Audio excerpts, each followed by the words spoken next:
Aye, every inch a king. When I stare, see how the subject quakes. I really liked rap music when I was a kid. I mean, loved it. Salt and Pepper, NWA, Tupac. But my mom hated it. So one day, because I would sneak and listen to rap music anyway, I was in my room and I had a little boom box that was silver. And I was listening to some song, maybe Salt and Pepper, Push It, I think. Push it real good. And she knocked on my door. It was a pretty firm knock. And when I answered it, she had this really big, old, smelly book in her hands. And I thought it was a Bible or something, but she gave it to me because it was a really large book. And she said, if you like lyrics so much, read this. And it was the complete works of William Shakespeare, and it was awful. But she made me read it. And so after a few years of reading Shakespeare, by the time I was about 15, 16, maybe 17, that's when I fell in love with Shakespeare. Sweeten my imagination. There's money for thee. I took the bus to Utah to see the Utah Shakespeare Festival. And I thought, okay, if they can do all of this in the middle of the desert, we could probably do this in Detroit where we have parks and all these historical venues. That would be perfect for Shakespeare.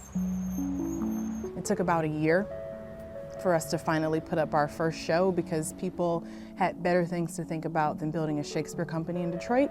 People were losing their jobs, people were homeless, people weren't eating.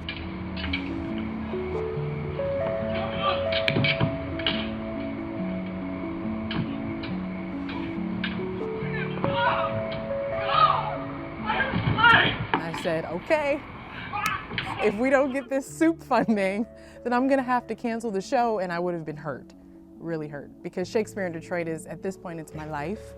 I told them everything. This is why I love Shakespeare. This is why it matters to the city. This is why it matters to you. And if you don't do this, this is what's gonna happen. And people clapped.